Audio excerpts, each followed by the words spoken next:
What's up, y'all? Toya here, and I am back with another video for y'all. Before we get into the video, make sure you guys leave a like, subscribe, and share. Alright, y'all, listen. I've been in the gig game for almost a year now, and I kind of feel like I'm in that between. I'm not a newbie, but I'm not a vet. Like I said, I'm just in between. And in this short time frame, I can honestly say that I learned a lot. I came into this game not really knowing what to expect. I watched a couple videos, but for the most part, I just dived right in. And there are a few things that I kind of wished I knew before I jumped into the deep end. I didn't drown. We still here. But what I want to do today is point out a couple topics to help those new people, to help people who may want to get into the delivery game, but they're still not too sure. They still want to test the waters. They really don't know what to expect. So today, here are 6 things that I wish I knew before I got into delivery gig work. Starting with number 1, income fluctuations.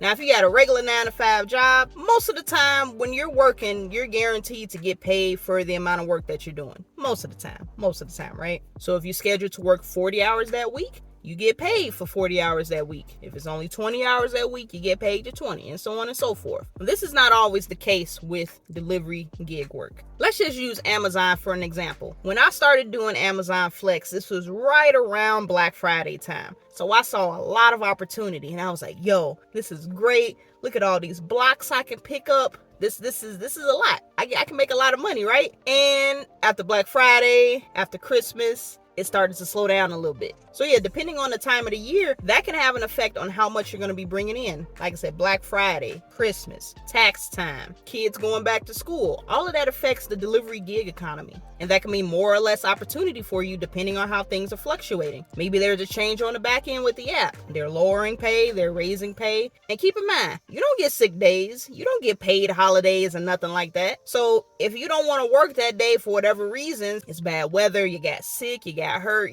whatever the reason, you just don't get paid for that day. So keep that in mind, that every single day or every single week that you're working, you may not be bringing in the same amount of money every single time. So you're going to have to adjust as you go along. On those weeks when you make extra money, save it. Put it to the side just in case. And like I said, if you get hurt or you get sick, you have to make sure you have enough money on hand to keep things moving while you're not able to work. So keep all of that in mind. Moving on to number 2, hidden expenses. Now I've mentioned this so many times, I swear. People do not talk about the fact that when you're bringing home $100 for the day, some of that $100, you're going to have to put that back into your car. So depending on if you're doing gig work full-time or part-time, this will affect how often you're going to have to put gas in your car, how more often you're going to have to do maintenance, all of that. And keep in mind, some stuff just be popping up just to pop up. Now, obviously, we know cars break down over time. There's nothing you can really do about it. It doesn't matter how much you upkeep on that maintenance. Something might break. Okay? And let me tell y'all right now, full transparency, we're about to go into September, right? We still got a few more months before this year is out. So far, with my vehicle, I've put close to $2,500 into this car just on repairs. Not maintenance, not gas, nothing like that. Just repairs. And it's not that old of a car. Like, yeah, it's a 2017, but it ain't on its last leg. It runs good. Literally just a month ago, I had to get a tire replaced because I had a slow leak. I rolled over like a screw or something in the construction site and it punctured my tire. They couldn't repair it, so I had to replace the whole tire. And before that, I had to get my spark plugs replaced. It just seems like almost every couple months is something new I got to do to put into this car. And like I said, we're just going into September. We're not even done. So I am hoping that I ain't got to put too much more money into this car before this year is out. So with all that being said, after all of this money I put back into my car, I've probably only made a couple thousand in profit after all of that is said and done. After all the repairs I had to do, after the oil changes, after all the gas I got to put in. There's a lot to it that you got to take into consideration. People that do this full time, I'm pretty sure y'all are replacing cars left and right. I think I seen a comment a while back where I seen somebody that said that they do gig work full time and they've replaced their car 6 times in the past, I think 2 or 3 years. And I was like, wow, 6 cars in that short amount of time. That is crazy. Moving on to number 3,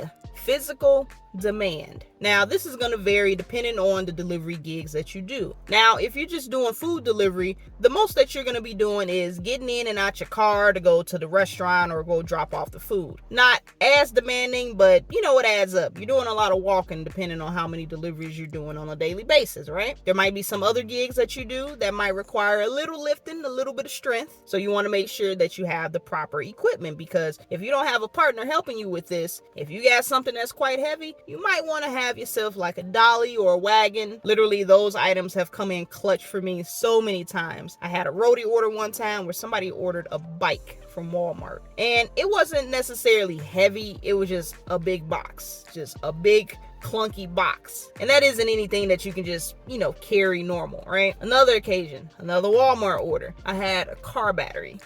I honestly just couldn't believe that this person ordered a car battery for delivery, but that's besides the point. Fairly small, but it was just so condensed and heavy. Had to use my dolly for that. Happy I had that dolly, because if I had to try to pick that up and carry it, that wasn't gonna happen. Not a super physically demanding job, but depending on the deliveries that you're gonna be doing, yeah, it adds up over time. You're gonna be going in and out your car. Some houses might have stairs. So if you have like an injury or a bad leg or something, bad ankle, probably gonna want to do something that's lower on the scale as far as physical demand. But again, there still might be that chance that you might have to walk up a lot of stairs, and just constantly walking, getting in and out your car, that could take a toll on you as well. So just keep that in mind. Moving on to number 4, safety precautions. Now, when you're thinking about getting into delivery gig work, you're probably not thinking that it's a dangerous job, because technically the job itself, it's not dangerous. I mean, the boxes ain't gonna attack you, right? No, the job itself is not dangerous, but what makes it risky is the areas that you're gonna be exposed to. Now, there are some gigs that allow you to pick and choose where you want to go. So if there's a specific area you want to work, you can go ahead and stick to that app, and you know exactly where you're gonna go from start to finish. However, there are other apps, again, going back to Amazon Flex, you know what block that you're gonna be getting, you know how long you're gonna be working, but you do not know what your route is until you get to that warehouse and they give you the route. Now, for myself, my warehouse, they can put me anywhere. I've gone downtown Chicago, I've gone into Indiana, I've been in the suburbs, I've been in not so safe areas in the city. It can vary. They can put you anywhere that they want to. So if that is something that you are not comfortable with, make sure you are choosing an app that allows you to know where you're gonna go before you pick up the job. Now, to add on, I did just do a video about some tips on how to be safe. This is specifically aimed towards women delivery drivers, but this can apply to the fellas as well. So if you guys haven't seen that, make sure you check out that video as well. But again, something to consider. The job itself isn't dangerous, but the areas that you can be exposed to, those can be less than ideal. So if that's something you're not comfortable with, make sure you're aiming for those apps that allow you to pick and choose where you want to go. All right, moving on to number 5, y'all. We almost done, y'all. We almost done.